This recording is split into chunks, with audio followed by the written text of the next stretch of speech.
दिल्ली में एक व्यापारी रहता था। वह स्वभाव से बेहद गुस्सैल था। उस पर मजा यह है कि वह जो कुछ भी बोलता वह सच हो जाता था। एक दिन वह व्यापारी दोपहर का भोजन करने बैठा। अभी उसने पहला कोण ही तोड़ा था कि खाने में बाल निकल आया। गुस्से में भरकर चिल्लाते हुए वह अपनी पत्नी से बोला, देखो, आगे से यदि मेरे खाने में फिर कभी बाल आया तो मैं तुम्हारा सिर मुड़वा दूंगा। समझ में आया?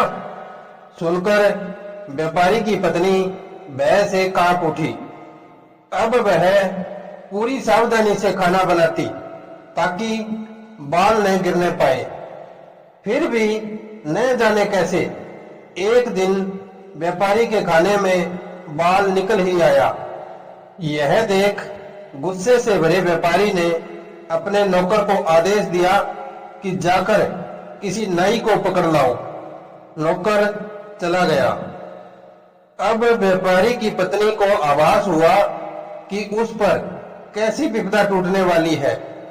उसने तुरंत स्वयं को एक कमरे में बंद कर लिया और भीतर से चिटखनी चढ़ा दी।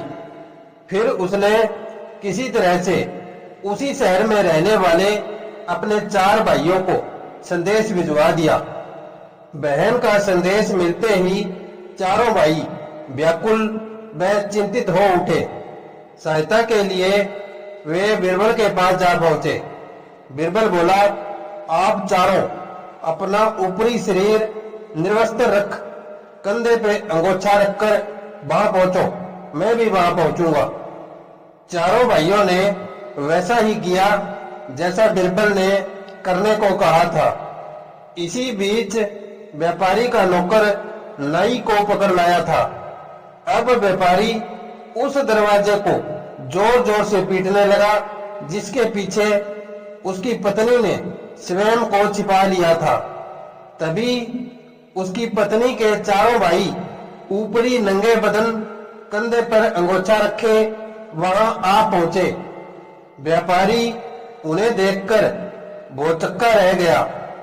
तभी बीरबल भी वहां आ पहुंचा और बोला, चलो अर्थी तैयार करें। यह सुनकर व्यापारी आगे बढ़ता हुआ बोला, यह क्या हो रहा है? कौन मर गया है? उत्तर बीरबल ने दिया, मरा तो कोई नहीं है, लेकिन हिंदू रीति रिवाज के अनुसार किसी भी स्त्री के बाल तभी उतारे जाते हैं जब उसके पति की मृत्यु हो जाती है।